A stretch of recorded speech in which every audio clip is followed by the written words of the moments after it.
Hello, Forefront community. My name's Alex Purdy.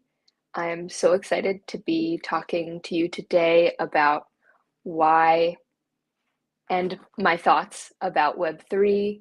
This was a the questions that I'll be answering were created by Caroline so generously, and I'm really excited to dive into them today. So I'll be talking about Web3, but also kind of my own broader music career and how I go about things and think about them. So her first question is, what do I think about NFTs, honestly? Dun, dun, dun. NFTs, I think, are eventually going to eat everything, as they say. I feel like instead of having a physical contract for something, it'll just be an NFT. I think they're obviously very controversial, and I think eventually they won't be as controversial. They'll just become kind of like a necessity and they won't be hurting the climate so much. As far as how I think about strategy, the first thing is it kind of grosses me out because it strategy feels like you're trying to get something out of it. And I guess the positive aspect of having a strategy is that it's fun to plan for something in the same way that it's fun to plan to spend time for a friend, with a friend, you're envisioning what could happen and all of the steps it would take to get there. So I enjoy, releasing music, which requires making videos, making cover art, producing the song. And so there is strategy involved with that. But as far as my prior launches, I mean, to kind of zoom out, I got initially into Web3 through Song Camp. Song Camp. I was part of their Camp Electra, and I was on the Swarm. We were tasked with making the story of Electra, which is a world that was fueled by music but fell to ruin because of greed. And that was my first time working in a pretty huge group of people who have just met and were thrown into this experience that is all consuming. And so I put my own artist project on pause kind of while working on that. And it kind of taught me about how fast the Web3 space moves and what it asks of me. And I think the challenges that I found in that was I needed to set better boundaries with when I just couldn't contribute anymore, or I couldn't be on a call anymore because I was just too tired. So that was kind of how I learned, okay, maybe it's not a problem with Web3. Maybe it's just my own boundaries. And then things started going a lot better. And I feel like the friends that I've made there, I will probably have for the rest of my life. And then after Song Camp, I was doing the Kernel Fellowship, but I got a concussion. And so I put that on pause. And then I also did the FWB Fellowship, which was really wonderful. And the final project, we got to choose what we were going to release, and I released a song NFT as part of preseason training.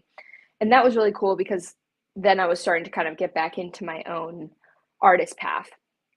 And then I wound up here at Forefront, and that's kind of been totally doubling down on getting to breathe preseason training into life. And to get back to kind of NFT strategy, for me, what's worked the best and been the most fun is just making friends. I kind of decided I'm just gonna, because I was producing songs for other people outside of Web3, and that was just starting to drain my soul. So I decided I'm just gonna get jobs unrelated to music and thus unrelated to Web3 so that whatever I'm a part of outside of those jobs can just be really soul filling. And I don't have to also try to squeeze out every penny I could possibly get, which is probably not what someone would expect when asking an artist about what their NFT strategy is. But for me, that's been the most life giving, is to just focus on trying to make money from other places, not from selling NFTs. Um, I have sold some, which has been a shock and a wonderful, wonderful blessing. And I feel like, because some people have asked, oh, how did you do it? You know, it's no surprise that people would want to know something like that. And mine haven't been like huge earth-shattering sales. I mean, for me, they were a really big deal, but not like the $10 million something or $100,000 kind of thing. Um, yeah, for me, I think they kind of sold because I've been a part of so many different communities, and it's kind of like the stars aligned at that one point. Those people liked the song, and it was at a low enough price that it could work for them. So they bought it. And so that's been kind of how I go about things. And I've learned that I want to be just focusing on the music and what's the highest vision for how I could make the art. And then does Web3 technology integrate into that? Right now it does, because I know so many people in Web3, and it's so fun to just throw paint at the wall. And Caroline was talking about the other day how sometimes it feels like people in Web3 finish, instead of having a period at the end of their sentence, they have a comma or something. And so you're open to experiment. And it really feels like that, especially being part of the W3CR, getting to share my process beyond even just music producing, but having talks like this where, you know, I would never just come out and be like, this is how I do things, because I feel like I'm just spending most of my time learning from other people in this space. And then the next question that she had was, what do you have any doubts in terms of Web3?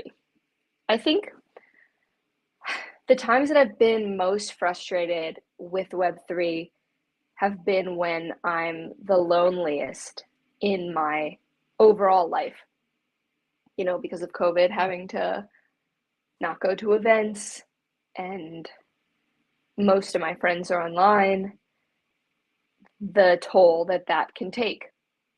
I think Web3 isn't at fault. I think, again, that comes back to me realizing, okay, I need to go out and still try to meet people, you know, find something outside to do. So, yeah, I mean, I think the doubts, obviously, Web3 is really inflammatory to some people. And I just think, and I've heard other people talk about this, how it's kind of a sign that it's something that could really gain traction. So that's something that actually excites me about Web3 as well. Um, how has my prior experience in Web3 been, and what are my questions going forward? I've kind of talked about my prior experience, but my questions going forward are how we can meet in person where it's not just like an espresso shot of time together, where the people that I've already started, I feel like I've met so many people in this past year, and people that I really want to get to know more, which is just such a blessing. Um, I can't remember really since college being in such a rich environment of people from such different backgrounds. Um, so I would like to somehow be able to afford all of us coming together in a physical place for an extended period of time where we can also rest, because I like to go to bed at like 10 p.m. or 11, where there's space to really be non-social with people and then also come together again. Um, and I don't know how that could ever actually happen, but it would just be so nice to get to know people more than just, oh my God, hi, it's you. Let me hug you. Oh, I got COVID. I'm down for a week, you know? Um, and then the next question was, what are you struggling with in the current landscape for Web3 music? Hmm. Right now, I'm struggling with merch. Which platform I should use to make physical merch, and also what kind of digital merch would feel like something I would want to buy. I don't really want to unlock a private link to the album, which I've done. which is still out there. No one's bought it. But I want the merch to act as symbolic reminders to the person who buys it of inspiring them into their power in some way, inspiring them to go forth with their own dreams outside of just being a fan of my music. So that's what I'm struggling with, is figuring out merch. So if anyone has any suggestions, I'm totally open. Excuse me. Caroline's next question was, what's the taboo thing about the music industry or Web3 that you want to scream from the rooftops? So I've been chewing on this question for a couple days now. And the first thing that just came to mind is aging. Wanting to see more. I know it could be tempting in Web3 to be anonymous and stuff, but to see more people who are aging. I want to see their wrinkles. I want to see and hear their wisdom, because I do still feel like, obviously, with the music industry, the hypersexualization of femme bodies is sometimes like a painful thing to grapple with, but maybe that's just my own healing that I need to do. The next question is, what would success as an artist look like for you? Finishing preseason training and having it spread its wings into the world. I would love for Do It Again to be in a sports training ad. I would love to be training really hard in the ad. It would just be so much fun. But beyond that, I mean, I guess, we all got to make money. So I'd like to have enough money to just make the songs that mean the most to me, work with the people who, with these friends who I've met online, work with them in person on building out even more beautiful stories and music, being able to rest and take time offline whenever I need to, being able to easily afford really healthy food, lots of laughter would be success, lots of crying, having an in-person community where we can grieve together feels like success to me. Her next question was, how do you navigate judgment at these earliest stages of making a song? What's good, promising, not good, and how do you know? So there's this really wonderful masterclass by Ez Devlin. She does incredible stage design. Incredible. You gotta see it. And her masterclass is all about creating, not just for people who do set design, but she talks about when you're making something new, iterate, iterate, iterate. And she has the most beautiful, like the tone in her voice is just so wonderful. She's an example of someone who's just really, really, really wise to me. And so she talks about when something's new, just create multiple iterations, let the ideas come out and leave them. Don't automatically delete them. So that's been how I've been living my life since then. And it just feels so much better. I feel like before I was just like, no, it's not that. And now I'll just spend a small block of time putting sounds together, trying to just go off of instinct instead of right or wrong.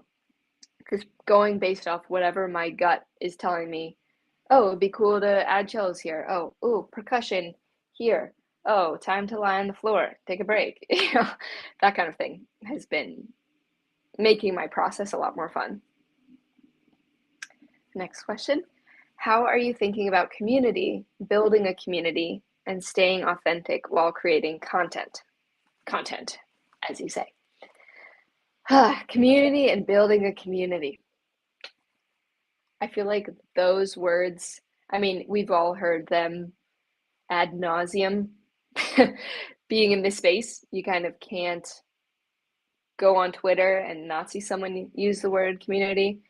So I feel like what I've been doing recently is not thinking about building a community. I've been focusing on making songs that make me proud, songs that make me feel like I want to get up again the next day and get the things done I need to so that I can just get back to the song, just get back to the little glimpse of heaven.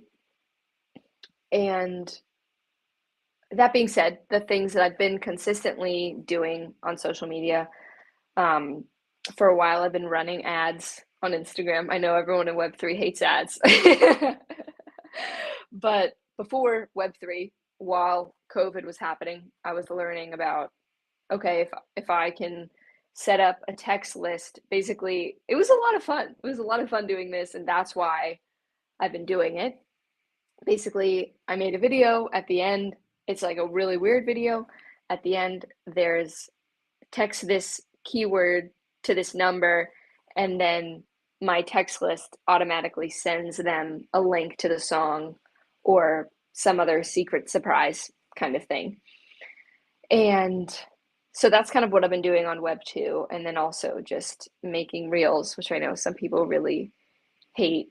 And for a while, was making ones that were really, really curated, basically making a mini song and fully produced, edited videos. And that was starting to be really unsustainable. I would make one a week, and then I would start to feel like once I post that one, it's like I just have to do the same thing again, not even enjoying it anymore. So I stopped doing that. And now my focus is just to share, similar to the kind of Ed Devlin mindset of whatever my heart feels like would be fun, just post it, put my phone away, get back to whatever I'm doing. I'm trying to be not scrolling as much as possible. And that's been what helps me feel like things are authentic. I feel like it's always changing, and sometimes it feels gross to post a reel that's not highly curated because I want people to see my best work. But the shift of me starting to make the videos that aren't curated, that are just kind of almost like a tweet, but a quick video, has helped me really be able to, when I'm offline or on a Twitch stream, I can just pour myself into the music and allow for the iterations and not have to have, okay, this song is about canceling plans on your calendar as a meditation. Next week it's going to be blah blah blah. Instead, I can zoom out and dream as big as I can for preseason training and the projects that I have that will be coming after that. So I stay in touch with my community on Instagram and Twitter and Discord. I mean, I feel like there's the Web 2 stuff, and then there's my Web 3 actual friends where we're not marketing to each other. We just genuinely want to hear each other's music or want to hop on and play drums or add guitar and stuff like that. And that's really fun too. I feel like the difference with Web3 is that it's just like you're walking through a hall and all your friends are there and you're just catching up and chatting, and you're just in a room by yourself talking to them online until you all get to meet up in person. So the next question was, what do you need most as a creator? I think definitely more time in my calendar where for an hour I'm just gonna do nothing, and time in my calendar where I'm making a song and I don't know what the song is for, just kind of tapping into that instinct. But beyond that, I mean, I definitely need a team. I produce and do it all myself. Videos, I would really like to be able to be an opening act on tour. I would love to have my songs in workout ads. It's like some people love cheesecake, some people love chocolate. Like I would hate to have a song in an alcohol commercial or something, or a jewelry commercial, but I would love to do a sports ad. That would be so sick. To each his own, you know? Um, yeah, I feel like a booking agent would be great. Just like, I mean, what's been amazing about the Forefront residency is I've had a team for this month. Like, Nate did an incredible job on the edit of my last Twitch stream, which is a video that I will have to show my kids one day that really encapsulates everything I've been trying to do over the past 7 years, as far as a trajectory of having an artist path that feels like the only path I could ever have, the one sole path.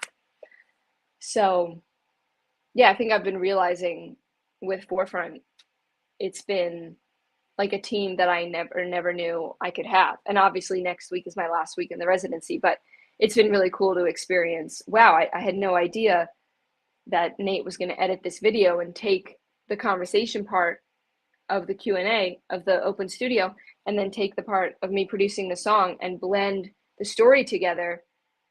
Like, there's only so much I have the energy to do, and so and I couldn't even think of something like that. So I think that's the element of having a team I would really love, because I do have a lot of stuff to share after preseason training, and yeah, that would be really cool.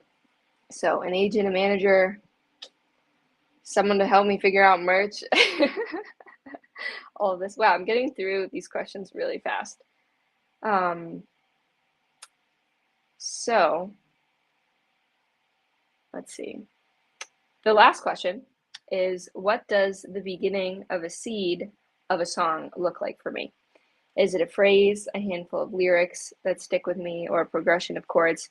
How do you keep track of your ideas? I feel like the ideas keep track of me. Like, randomly, I'll be in the shower and a song that was just kind of fumbling its way out of me, I'll be humming it again. Or I'll just be on a walk and I'll remember, oh yeah, I started writing that song. I'll remember those lyrics. And I think the more that I've been listening to my own heart and asking what I want, for example, to not produce songs for TV, film, and ads, but to tell my own specific story, to like create that elbow room and the risk and there is no promise of financial, like a financial utopia because I'm using very specific language that couldn't necessarily be used in an ad. To go off on that path, the easier it's been to write songs from my heart. Basically, the more that I'm able to say no to things in my life and set boundaries, the easier it is for me to write songs, because I think then, my opinions are coming back in that way. And that's something that the book, The Artist's Way, really helps me with. They have this thing called morning pages where you write 3 pages stream of consciousness every day, just like, I have to do laundry. We talked about this before. Allie, at the beginning of the residency, had this beautifully eloquent piece from her morning pages that she wanted to share. It just amazed me, because mine are like, I need to do laundry. Okay, I need to send this link. Okay, I want to make merch. Blah blah blah blah blah. So but doing those pages have helped me realize my opinions coming back, because all of a sudden I'll blurt out of my pages, I didn't like it when this happened, or I want to be healthier in this way, or this friendship isn't working for me anymore. And those aspects of truth that can only come from listening to my heart, not listening to advice on YouTube about what to do about everything. So that's kind of been how I've been opening up to more, like, open up to a depth of songwriting that I think I always yearned for and was trying to reach through other ways. So sometimes it's a progression or chords, it depends, because for a while I used to produce only with samples because I couldn't play anything. And now I'm slowly learning these instruments and playing them myself. So I'll know, okay, I'm preseason training. I have most of these songs are fully produced with big anthemic drums screaming in the background, you know, the choirs going off at the bridge. And so then this next song I want to try and do just on guitar. Or now I want to start the song with chords so that when I play it live, it can have a totally different feeling once it's acoustic, because chords in one context, like for example, sad violin chords can sound, if they have big anthemic drums under them, they can sound like it's time to go run sprints at 6 a.m. But if it's played by itself, it can feel like a dream that you've never reached and stuff like that.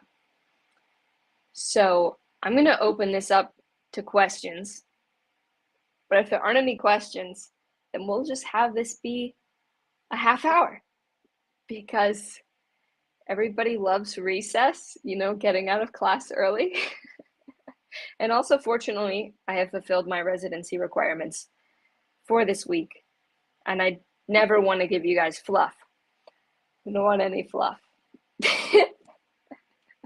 So I'll wait a couple minutes and see if there are any questions and just go over some of the other questions that I didn't answer that Caroline so generously wrote out for me.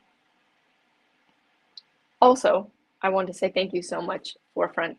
This residency has been beyond a dream come true. It has, I feel like, challenged me as far as sharing these songs openly that haven't been released yet in ways that I really wanted but didn't know how to access. And just meeting you all and getting to know you is a really wonderful new beginning. And I'm excited to all keep getting to know each other and meeting in person one day. What is your art? Oh, hi, Nate. Hey, Alex. I had a question. Thank you. I was thinking, watching your last producing session, how much your editing, relating to Ali's project around play, how much your editing is kind of playful. Like there's not a formula to what you're doing. You're trying things. And, you even said during it, like, it's got to get messy before it gets good, or it's got to get bad. There's sort of this idea of messing around. I'm wondering how you try to cultivate that in your art, the play element. I love that. Thank you so much. How do I cultivate play in the messiness? One thing that's been helping me with that for preseason training is going back and watching. I know in my first Q&A, I played this commercial from the 2009 NBA season opener, where the second I hear that music, I know it's from that commercial, and it gives me chills every time.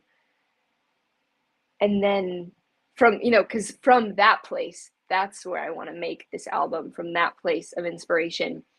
And so, yeah, I feel like with this, after realizing producing songs directly for the intention of getting in an ad and having to not say certain things in order to get it there, and to not be able to do maybe as weird changes as I do in my songs, had me realize I'm just not going to do that anymore.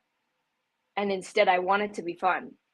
I want to not know what idea is going to come out of me or what I'm going to say, but that it's safe to be in that place. And so the ways that I cultivate that, I put my phone on airplane mode and I get in the studio, and whatever I feel in my heart I'm gravitating towards, whether it's the guitar or the piano or the drum pads with sounds in Logic, make some really big sounds, I'll just go based on that, all based on feeling what I feel to do next as much as possible.